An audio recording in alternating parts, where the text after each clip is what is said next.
আসসালামু আলাইকুম। সুপ্রিয় দর্শক মণ্ডলী, যারা আন্দোলন করেছে যে ছাত্রগণ জুলাই মাসে একটি বিপ্লব ঘটেছে, গণ অভ্যুত্থান ঘটেছে।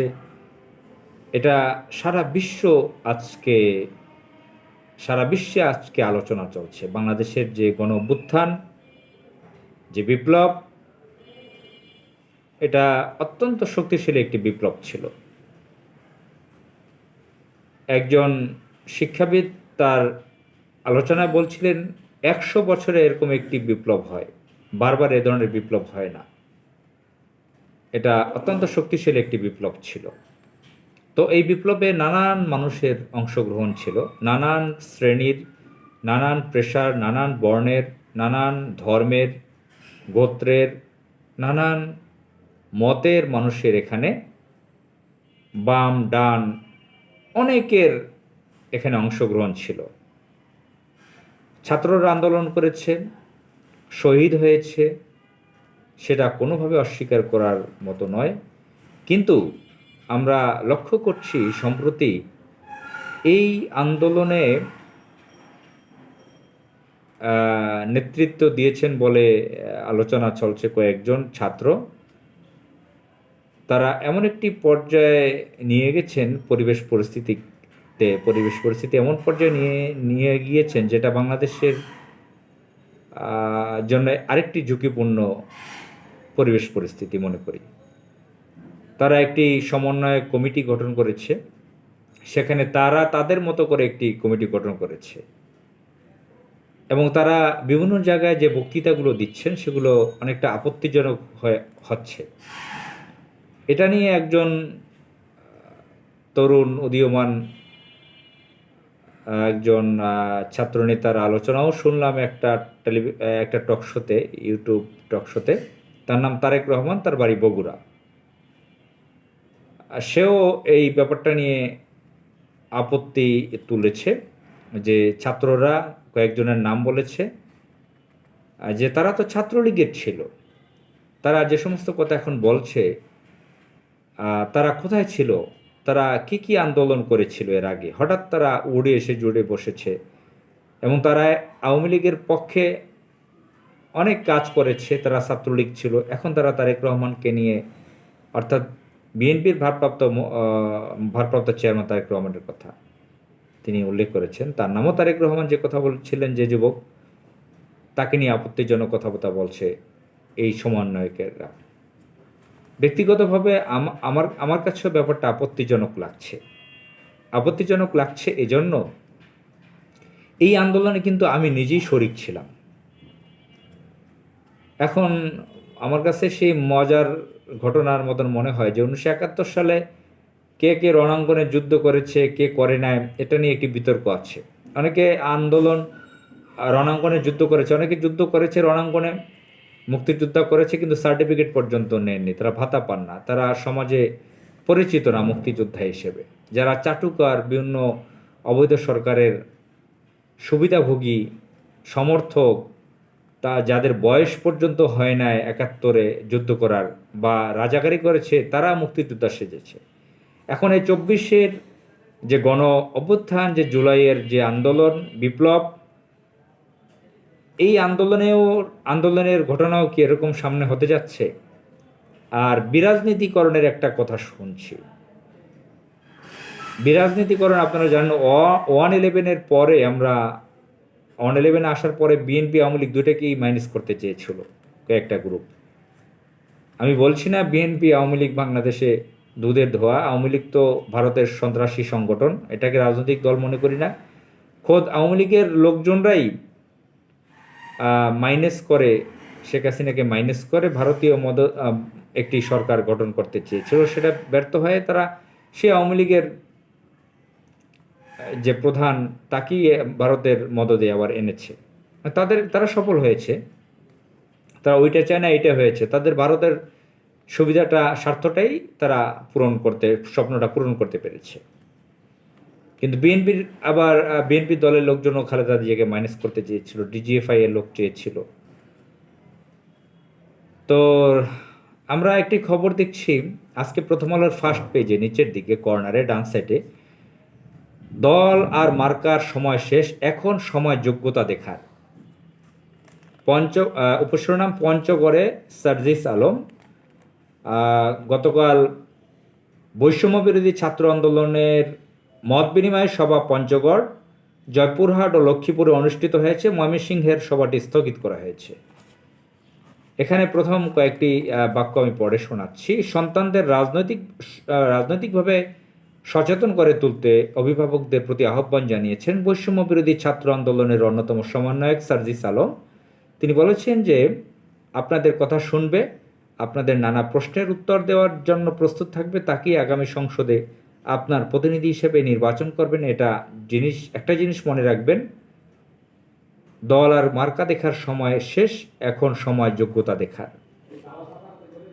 এখানে আমার কথা হচ্ছে যে এই যে বিএনপির লোকজন আওয়ামী লীগের সাথে আতাত করে বিভিন্ন জায়গায় চাঁদাবাজি করে, বিভিন্ন হত্যাকাণ্ড ঘটায়, বিভিন্ন জমি সম্পত্তি মার্কেট দখল করে, অনেক আছে।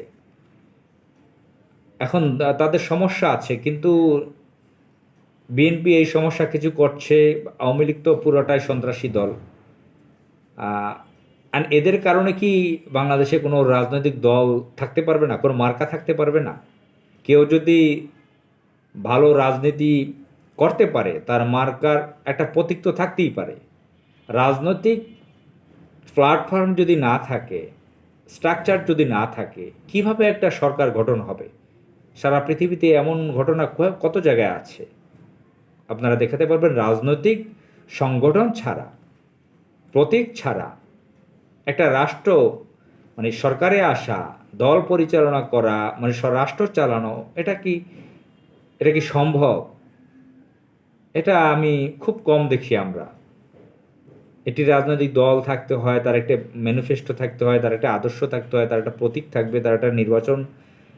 এই পাশ্চাত্যর দেওয়া নিয়মই এখন প্রচলিত গণতন্ত্রে যেটা হচ্ছে ভোটের আয়োজন। আমি বলছি না ইসলামিক যে একটা সিস্টেম ছিল খোলাফায়ে রাশিদিনের সময় বা এর পরে, সেই সময়ের যে সিস্টেম, সেই স্ট্রাকচারের কথা এখন বলছি না। এই ভোটের মাধ্যমে সরকার গঠন হওয়া, ক্ষমতায় আসা, এটা তো পাশ্চাত্যদের দেওয়া। এটা তো সব গণতান্ত্রিক দেশে এটা চালু আছে। এগুলো থাকতে হলে তো একটি রাজনৈতিক দল থাকতে হয়, একটা প্রতীক থাকতে হয়। তাতে কি সমস্যা?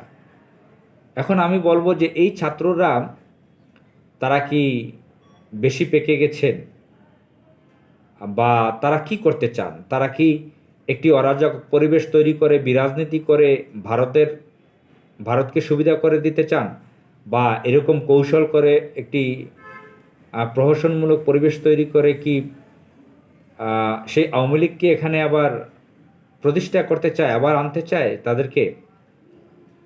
কারণ অনেকের সন্দেহ যে তারা আগে ছাত্রলীগ করত।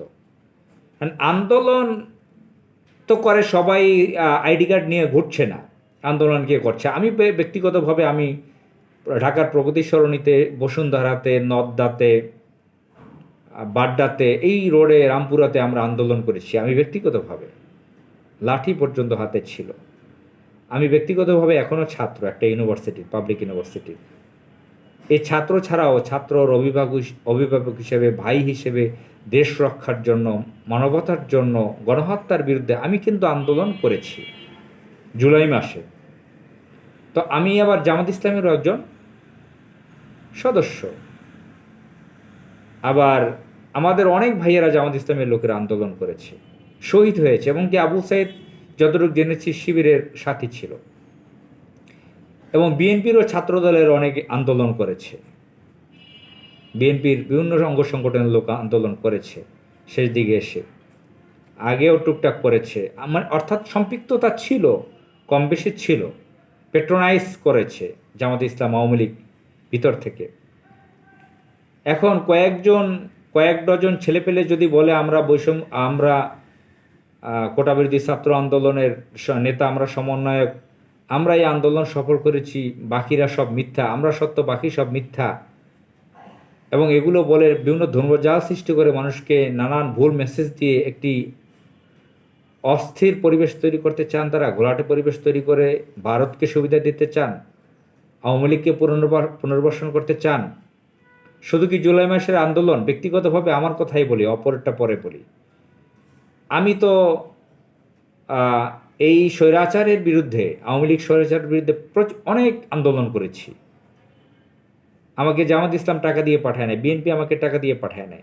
জামাত ইসলামে আমি সদস্য হয়েছে ঠিক আছে, ব্যক্তিগতভাবে আমার একটা মত আছে। আমি একজন লেখক, আমি কলামিস্ট হিসেবে পরিচিত, লেখালেখি করি, আমার প্রকাশিত বই আছে। তো আমি দেশের নাগরিক হিসেবে তো আমি কিছু বুঝি। আমি তো মানবতার পক্ষে, মানবাধিকারের পক্ষে কাজ করি, দেশের পক্ষে কাজ করি বিভিন্নভাবে। তো আমি কিন্তু 1999 সালে আওয়ামী লীগ, তখন আওয়ামী লীগ চরম সন্ত্রাসীতে অবতীর্ণ হয়, চরম লুটপাট সন্ত্রাসীতে লিপ্ত হয়েছিল। তার বিরুদ্ধে আন্দোলন করেছি আমি ঢাকার রাজপথে। 1999 সালে আন্দোলন করেছি, 2000 সালে আন্দোলন করেছি, 2001 সালে আন্দোলন করেছি। এরপরে এই 111 সরকারে আসার পর থেকে বিভিন্ন ধরনের আন্দোলনে আছে। 111-এর আগে 28 অক্টোবর 2006 লগি বৈঠার, সেখানে আমি ছিলাম। লগি বৈঠার তাণ্ডবে পল্টনের রাজপথে আমি ছিলাম। 31 ডিসেম্বর 2022 মালিবাগে টিয়ার গ্যাসে এখনও চোখে মনে হয় লেগে আছে, টিয়ার গ্যাস খেয়েছি, চোখে মুখে লেগেছে। 10 জুন 2023 আন্দোলনে ছিলাম। এবং ঐতিহাসিক ঢাকায় বড় বড় আন্দোলনে আমি এই সরকারের, আওয়ামী লীগ অবৈধ সরকারের বিরুদ্ধে ছিলাম। গত 15-16 বছরে যত বড় বড় আন্দোলন হয়েছে তার সাথে আমি ছিলাম, জুলাই মাসেও ছিলাম। তাহলে কি আমরা কি উড়ে এসে জুড়ে বসেছি? আমরা কি পাকিস্তান থেকে এসেছি? আমরা কি সাইনবোর্ড নিয়ে রাস্তায় নেমেছি যে আমি আন্দোলনকারী, সমন্বয়কারী? আমরা তো দেশ বাঁচাবার গরজে ব্যক্তিগতভাবে আমি নেমেছি। তো যাই হোক, আমরা চাই না অস্থির পরিবেশ তৈরি হোক, সে সুযোগটা ভারতে কাজে লাগাক। আমাদের ছোট ভাই যারা সমন্বয়ক, ছাত্ররা যারা কথা বলছেন, তাদেরকে সাবধানতা অবলম্বন করতে হবে। তাদেরকে এই ক্রিকেটারদের মতো, ক্রিকেটাররা যেভাবে উগ্রতায় লিপ্ত হয়েছিল, জুয়ায় লিপ্ত হয়েছিল, সেরকম না হয়ে অতিরিক্ত রঙিন স্বপ্ন না দেখে ভারসাম্যর মতো চলে আসা উচিত। নিজেকে নিয়ন্ত্রণ রাখা উচিত, পরকালীন চিন্তা করা উচিত, বেশি লোভের কথা চিন্তা না করা উচিত। সচেতন হয়ে দেশকে কিভাবে এগোনো যায়, খুব বেশি বড় কথা না বলে সচেতন হয়ে, ঐক্যবদ্ধ হয়ে দেশকে কিভাবে এগোনো যায় সেই কথা বলতে হবে। বিরাজনীতিকরণের কথা, প্রতীক থাকবে না, রাজনৈতিক দল থাকবে না, মার্কা থাকবে না, এইসব কথা বলাটা ঠিক না আমি মনে করি। আমাদের ছোট ভাই, তাদের ত্যাগ অবশ্যই আছে, আমরা সেটা স্বীকার করি, কিন্তু আমরা অস্থির পরিবেশ চাই না যেটার সুযোগ ভারতে নিক। আসসালামু আলাইকুম।